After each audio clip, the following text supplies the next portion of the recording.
que alguns todos me conhecem, mas outros não me conhecem. Eu sou o Giacomo Mol, provisão aqui na Farote, e fazendo a vez do rei Ronaldo, estou em retiro, e então dando prosseguimento àquele ciclo de palestra que tivemos no ano passado, não foi, professor? É o Mundo de Francisco. O Mundo de Francisco, e foi proposto uma nova, já que estamos celebrando os 800 anos, né? A ordem franciscana. E esse ciclo de palestra é os 800 anos também do Cântico das Criaturas. Reflexões dessa em torno da criação poética de São Francisco de Assis. E se fecha em três temas, né? Bondade, amor e beleza. Se entrelaçam. Eu ligo essa composição do Francisco, né? E para iniciar esse ciclo de palestras, nós estamos aqui com a professora doutora Lívia Lindóia Paz Barreto, minha colega de universidade também. E eu espero que vocês aproveitem o máximo, né? E reflitam muito sobre esse. A gente tem que rezar, tá? Né? Rezar. Do Cântico das Criaturas. Vamos rezar para começar, vamos rezar uma Ave Maria, né? Vamos ficar de pé. Vamos invocar até o Espírito Santo também, que ilumine a professora, para que ela possa passar para a gente essa parte tão linda que é o cântico. Ave Maria, cheia de graça, o Senhor é convosco. Bendita sois vós entre as mulheres, bendito é o fruto do vosso ventre, Jesus. Santa Maria, Mãe de Deus, rogai por nós, pecadores, agora e na hora de nossa morte. Amém. Estamos e estaremos sempre reunidos em nome do Deus que é Pai, Filho e Espírito Santo. Amém. Sentar. Bom, vocês já todos aqui já me conhecem, né? Falar do Cântico das Criaturas, eu teria que pegar 3, 4 horas, 2, 3 semanas. Porque apesar de ser um canto não muito grande, um poema não muito grande, ele se abre em 1000 discussões. Encontramos tudo o que quisermos nesse texto de Francisco de Assis. E hoje só temos 1 hora, então eu tive que fazer uma opção. Em primeiro lugar, como professora de letras, eu vou escolher exatamente o aspecto das letras, não é? Vou seguir o caminho das letras. Não sou teóloga, sou medievalista, por isso estudo Francisco também. Eu trabalho com os autores que compuseram no século XII e XIII, o século de Francisco, e na região exatamente da França e da Itália. Então, esse é o meu campo de trabalho. E Francisco está no meu campo. Então, a pedido do Frei, nós fizemos esse ciclo de palestras esse ano para atender a um chamado, digamos assim, ainda do nosso saudoso Papa Francisco, na campanha da fraternidade. E o próprio falecido Papa, ele já tinha lançado uma encíclica, né? É o Laudato Si, e fazendo referência ao Cântico das Criaturas. Então, eu fiz aqui um roteiro, vou comentando, eu vou trabalhar o texto. Vocês desculpem se eu trago o texto em italiano, que não é bem italiano, porque senão a gente não consegue pegar a beleza do texto. A gente nunca pode trabalhar um texto na íntegra, pegar o âmago daquele texto, se a gente vai trabalhar com a tradução. Eu vou traduzindo para vocês, tá? Mas o texto foi escrito em italiano, ou no italiano ainda arcaico, na realidade, muito mais do que isso. Aí, a língua desse texto, Francisco, na época dele, se falava latim na Itália, mas as línguas na Europa estavam começando a surgir, aquelas novas línguas que saíram do latim, estavam começando, século XII e XIII, é o início da formação das novas línguas, as famosas línguas latinas. Mas na Itália ainda se falava latim.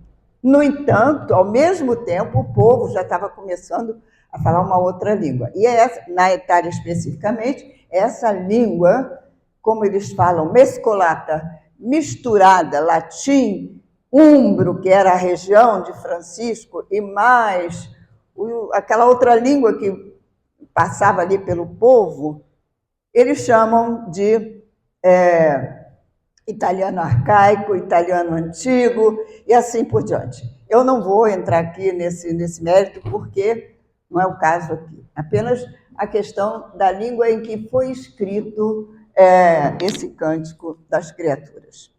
Então, eu escolhi para essa reflexão aqui 3 aspectos fundamentais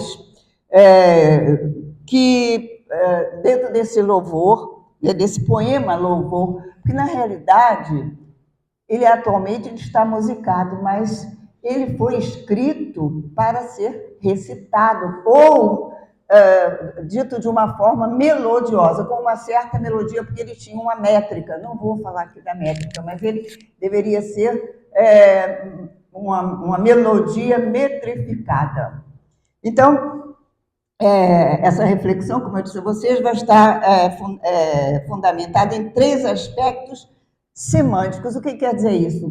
Do sentido, o sentido das palavras. Eu vou trabalhar com palavras, tá?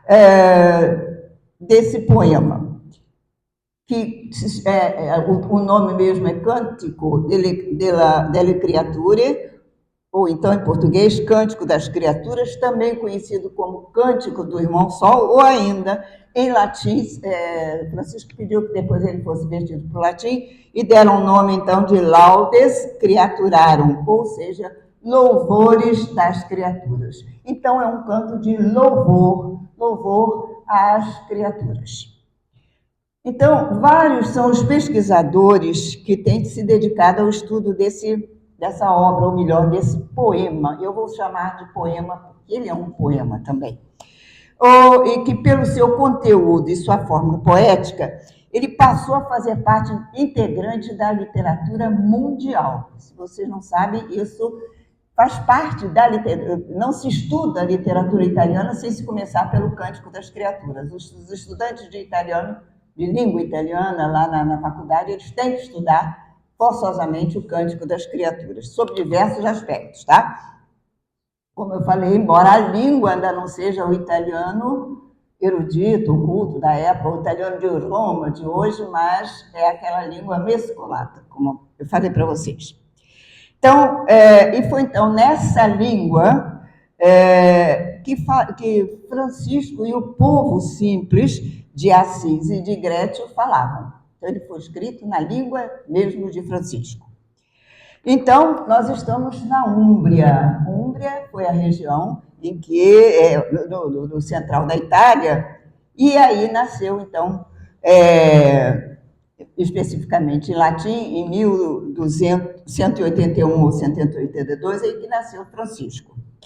Seu nome de batismo não era Francisco, era Giovanni Pietro di Bernardone.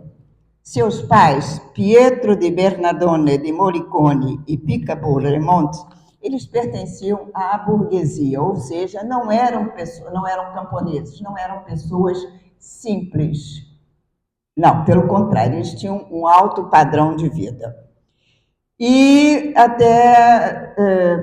graças aos negócios do pai, prósperos, na região da Provence, na França, o pai dele eles moravam na Itália, no sul da Itália, mas tinham contato direto com o sul da França, então ele tinha negócios e ele aí se enriqueceu.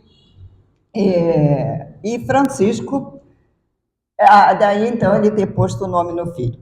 Francisco, então, compôs o Cântico das Criaturas, provavelmente em 1224, 2 anos antes da sua morte.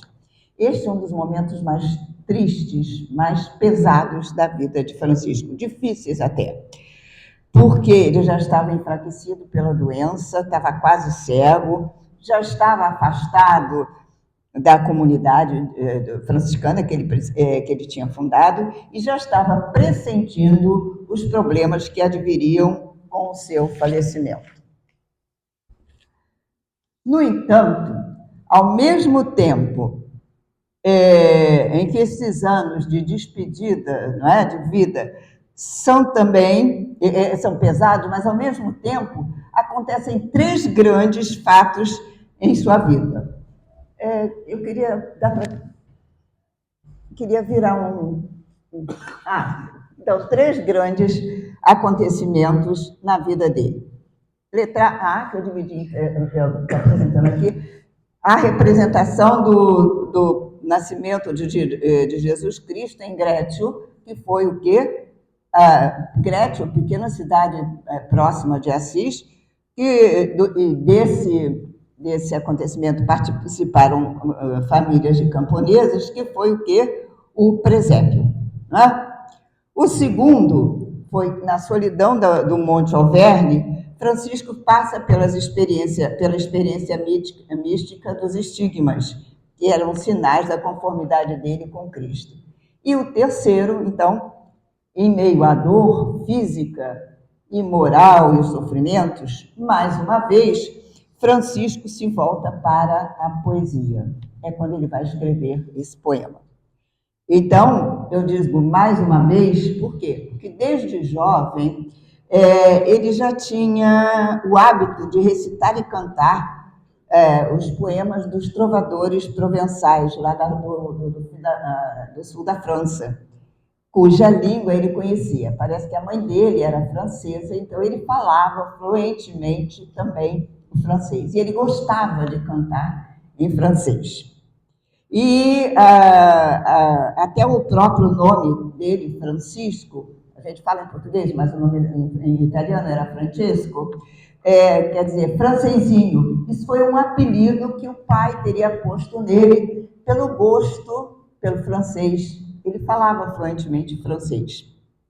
Então, também era um outro dom dele, né? E aí, isso daí denota essa ligação harmônica do jovem com o ambiente cultural da época, que, principalmente em termos literários, que eram histórias de cavalaria, de seus heróis. Aí é um grande herói dessa época, que já apareceu até em novelas, que era Lancelot, era o grande herói. E Francisco chama a Lancelot de Belo Valeto. Ele mesmo, numa obra sua, no Speculum Perfectionis, chama os seus irmãos frades de I fratelli miei, cavalieri della tavola rotunda, os meus irmãozinhos, cavaleiros da tábua redonda.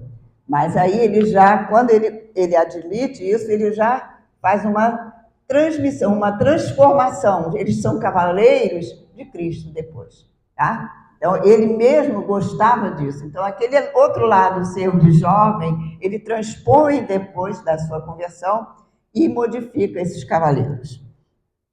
Então, vamos ao texto. Pode dar uma viradinha? Então, esse é o início do texto. Altíssimo... Não, é o outro. Altíssimo... Passou. Tá lá em cima. É que ficou com... Eu que não olhei. Altíssimo, onipotente, bom Signore, tue son le laude, la gloria e l'onore et honor benedizione.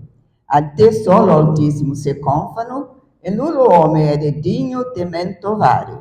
Então, Altíssimo e onipotente, bom Senhor. A ti, né? São os louvores, a glória e a honra e qualquer bênção, e toda bênção. A ti somente, Altíssimo, a ti somente, Altíssimo, se atrevem, e nada, e nenhum homem, e nulo homem, é digno de mencionar o teu nome. Eu vou fazer aos poucos para a gente poder fazer essa análise. Então, Francisco compõe o seu cântico na mesma língua em que falava e rezava o povo simples de Assis e Grédio. Aqui, como eu já disse a você, a gente poderia dizer muita coisa, mas como o tempo é curto, eu fiz esse recorte apenas de 3 palavras que significam muita coisa. Então,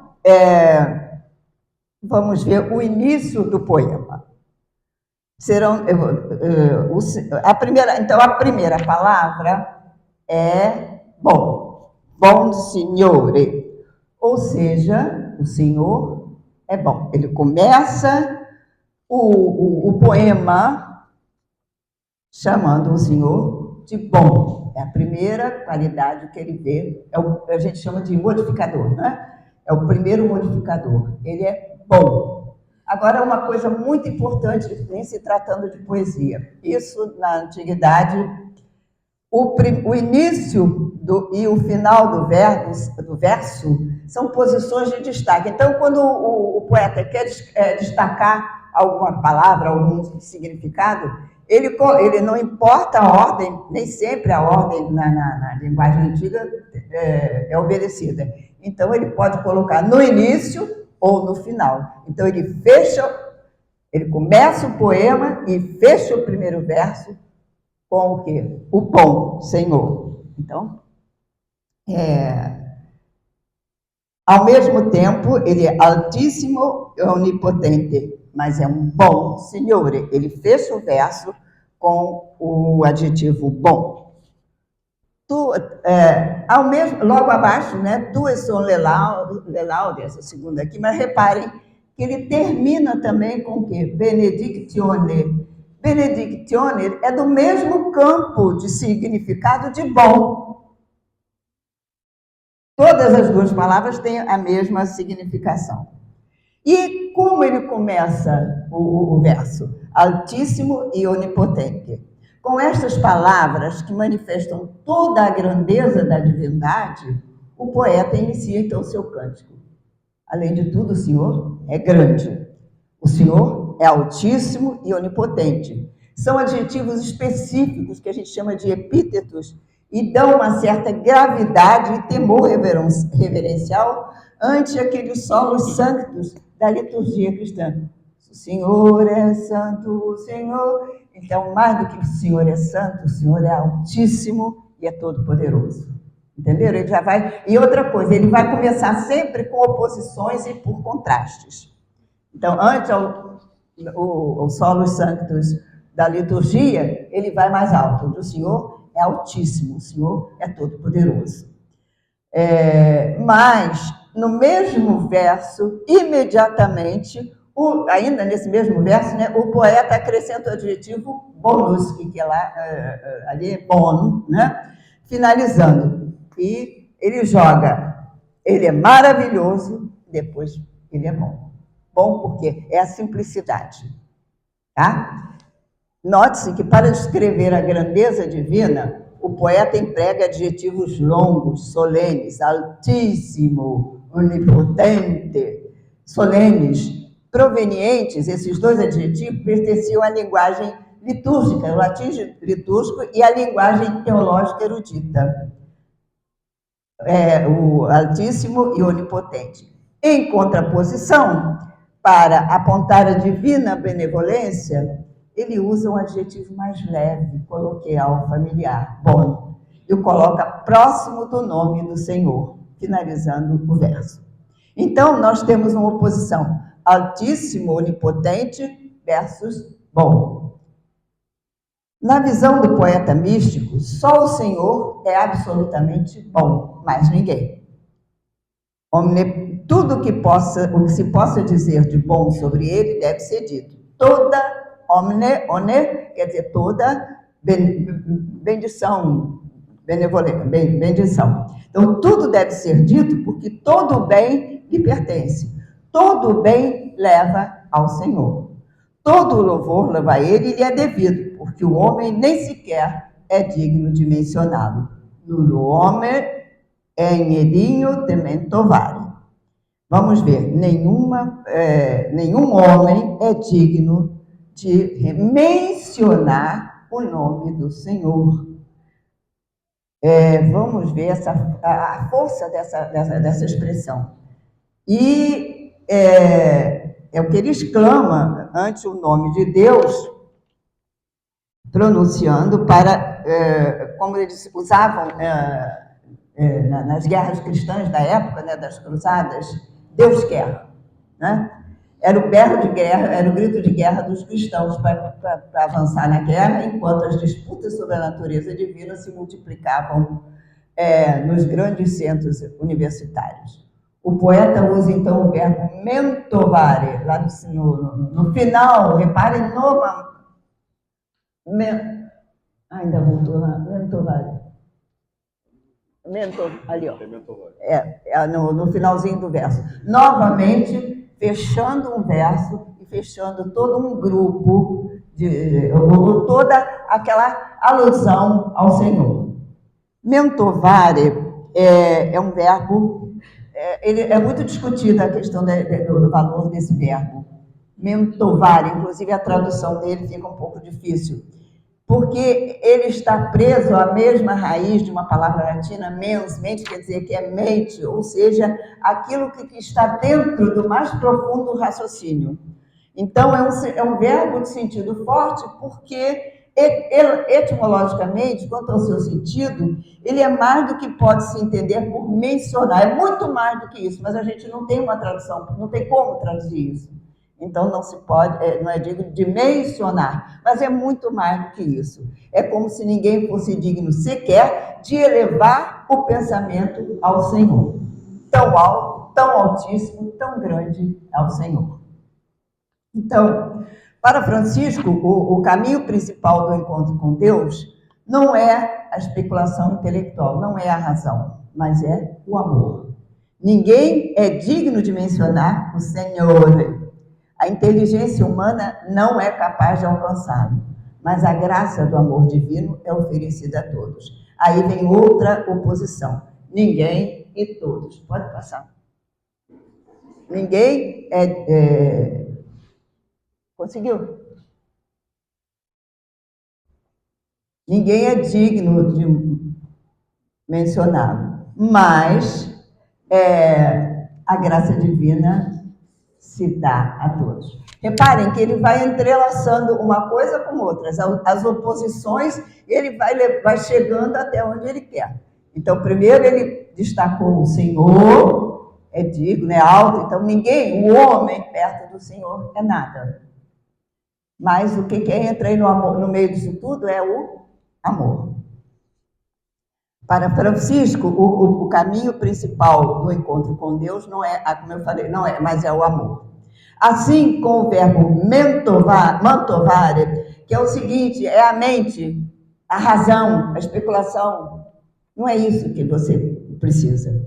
Então, ele jogou esse verbo no final, exatamente para mostrar o que ele quer. O Senhor é muito mais do que isso. A sua razão não chega a ele. Não é raciocinando que você chega a Deus. O amor, um dom divino, que é graça, vai inspirar, então, os louvores do poeta nos versos que virão a seguir. A experiência mística de Francisco, bem como a escola mística franciscana, será mais voltada para o amor do que para a especulação. E assim chegamos ao segundo tema. O amor e os louvores. O amor, o primeiro, o Senhor é bom, o segundo, agora então vamos para o segundo. E vem o texto do segundo tema. Laudato si, mi Signore, con tutte le tue creature, specialmente messer lo frate sole, lo qual è giorno et allumini noi per lui, et elle è bello e radiante con grande splendore. De te, Altissimo, porta significazione. Louvado seja, meu Senhor, com todas as tuas criaturas. Aí, então, veio o amor e os louvores às criaturas. Reparem que ele começa, Laudato Si. Laudato Si é interessante que é uma forma latina, Si é uma forma arcaica latina e umbra. Então, é aquilo que eles falam, a língua mescolata. Ela é misturada. Esse Laudato aqui, isso é um imperativo. É uma ordem. Ele começa os louvores com uma ordem. Temos que louvar. É uma ordem. Expressa nesse imperativo aqui. Laudato si, mi Signore. Então, que seja louvado o Senhor, mas não só Ele, com todas as suas criaturas. Com este primeiro verso, então, tem início o tema do amor e os louvores. Ele é talvez a expressão mais acabada da espiritualidade de Francisco. Os louvores do Senhor vão ser evocados por meio de todas as criaturas que devem entrar no louvor divino, pois é através delas que nos é revelada a face do bom Senhor. Então, ele vai entrelaçando os significados amor com o bom Senhor e vai chegando a esse segundo termo, não é? Deus viu que tudo é bom, está lá no Gênesis, não é? 1:31. Então, o bom Senhor. Tutte le tue creature, todas as tuas criaturas, iniciando um verso, vejam lá, mostram o caminho para o canto de júbilo proveniente do encontro com o divino. E aqui o termo criatura se destaca com uma força particular. Novamente, já tirou de lá. Novamente, em final de verso. Sempre, o que ele quer destacar, ele joga para o final. Olha, aí uma outra coisa, também é a capacidade dele construir o seu poema. O cuidado que ele tem para construir um poema. Já doente, imagina, doente, cansado, ainda pensar numa construção diversa. Então, aqui, como eu disse a vocês, o termo criature, é plural, com uma força particular, porque em italiano ela significa não apenas as criaturas, do modo geral, mas também filhos e crianças. Então, quando ele usa esse substantivo criaturas, ele eleva o canto à divindade como fonte de vida, porque ele criou os filhos, é um amor filiais. Então, por esse motivo, o louvor deste cântico é um louvor filial de toda a natureza, a quem é principalmente bondade que cria a vida. Novamente, o bom Senhor. Vocês viram como ele retoma o primeiro movimento, a ideia inicial de bom Senhor. Todas são criaturas do Senhor e devem ser louvadas. Aí vocês vão ver, ele vai louvar o sol, vai louvar a lua, as estrelas. Eu vou ficar só num, por quê? Porque senão nós vamos ficar toda a vida aqui e não vamos acabar. E todas elas, o processo é o mesmo, joga no início, no final, e como ele entrelaça um motivo, um tema com o outro. Então, todas as criaturas do Senhor, que deve ser louvado por ter criado todas elas, sem exceção de nenhuma. Então, eu gostaria de destacar ainda nessa expressão tutte le tue creature, o possessivo tue, indicando que as criaturas pertencem ao Senhor. Então, é reconhecendo que ao Senhor e a ninguém mais tudo pertence, que nasce então o amor de Francisco pela pobreza. Mas, ao tomar a pobreza como irmã de quem reconhece que nada possui, que tudo é do Senhor, o poeta, ao mesmo tempo, assume possuir um enorme tesouro, mi Signore. Então, o enorme tesouro, ao mesmo tempo que a pobreza, ele tem, em contraposição à pobreza, ele tem o seu Senhor, que é o grande tesouro. Então, ele vai em oposições e entrelaçamentos, ele vai chegando, vai andando e vai chegar aos louvores. ele vai caminhando no seu processo. Então, outra oposição. Cadê as oposições? Então, essa daqui é a terceira oposição. Não está colocada aí. Nota que ele sempre trabalhando com a oposição de sentidos. Então, se a experiência mística de Francisco o leva a louvar, laudato si, mi signore, con tutte le creature, ele laudato si, que ele vai repetir, a cada vez que ele muda de tópico, de tema, de criatura, ele retoma o laudate sempre naquela posição inicial. Louvado seja. Ele tem que ser louvado. Isso aqui na realidade, a gente vai traduzir por louvado seja, que é o que fica mais fácil de traduzir, mas na realidade ele dá uma ordem. Louvai, eu gostaria de traduzir assim, acho que ficaria muito bom traduzir assim, louvai ao Senhor, tá? Porque é quando se dá a ordem. Então, se ele leva a louvar, devemos então atentar para o fato que este é um canto de louvor, porque ele, depois que ele retoma o Senhor, que quando ele vai começar a louvar, o tempo inteiro ele laudato si, laudato si, laudato si, e assim vai por todas as criaturas, não é?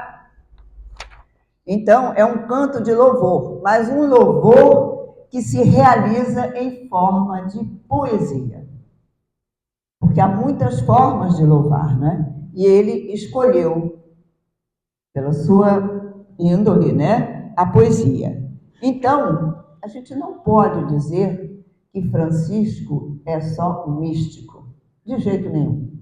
Se a gente for olhar, ele vai trazer aqui na próxima palestra, o legado poético de Francisco, a gente vai ver que Francisco é um poeta. E que ninguém pensa nisso, né? A gente pensa no São Francisco, amante da natureza, São Francisco, uma pessoa nós temos diversos epítetos para ele, mas a gente esquece desse outro lado, Francisco, poeta. Eu acho que vocês estão começando a sentir essa questão poética, né, dessa alma poética, a sensibilidade poética em Francisco. Assim, na beleza da palavra poética, foi que ele encontrou o caminho do bom Senhor, tecendo uma poesia. O bom Senhor. Uma vez que, na sua visão, a beleza da criatura é a grande manifestação da beleza divina. Chegamos, assim, ao terceiro tema, que é a beleza da palavra divina. Aí entramos quando ele vai começar louvando todas as criaturas, e eu tomei apenas aquela do sol. Specialmente messer, agora pode virar, esse. Specialmente messer lo frate solo, lo qual è giorno et allumini noi per lui, et ello è bello e radiante con grande splendore, de te altissimo porta significazione.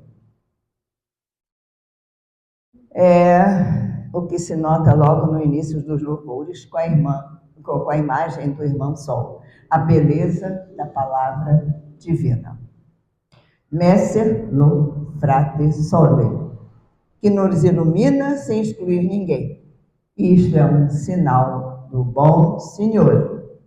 Mas o sol não é só sinal de bondade. É belo, é esplendidamente belo.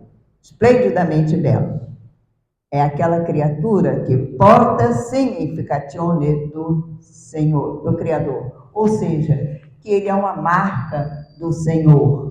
É um sinal divino. Não só pela bondade, mas também pela beleza. Que é um sinal privilegiado do Senhor. Então, tudo para ele retorna ao Senhor, ao bom Senhor, lá de cima. Ele não precisa mais repetir, mas a gente sempre que há uma ligação, há um elo sempre para lá. Então, cantar a beleza das criaturas é cantar o Criador. Esta é a importante da arte, da poesia para o poeta místico Francisco de Assis. Com isto, destaca-se um aspecto fundamental da poesia franciscana. Não é a inteligência, como ele disse lá em nenhum homem é digno, que explora os mistérios divinos. A bondade e a beleza despertam amor, uma coisa traz a outra. A bondade e a beleza de tua criatura conduzem ao tuo amor, ou seja, ao amor de Deus. Bom, se eu fosse falar de todas as outras criaturas, nós não sairíamos daqui hoje, porque ele sempre o movimento dele é sempre retomar o bom Senhor e entra no outro tema. Daqui, quando ele começa nessas criaturas, ele retoma a beleza divina, o bom e o amor. Sempre, sempre esses temas vão retomar até o final, até quando ele chega na morte. Então, com essas breves reflexões, eu espero que nós possamos passar a entender e atender ao chamado não só de Francisco de Assis, Laudato Si, mi Senhor, mas também atender ao chamado do nosso saudoso Papa Francisco, como pediu o Frei. Laudato Si, mi Senhor.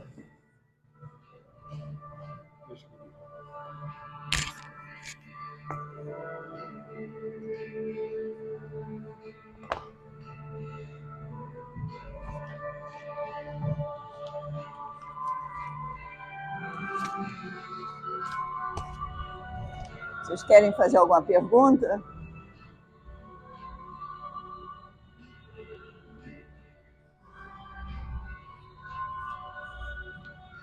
Louvado seja meu Senhor.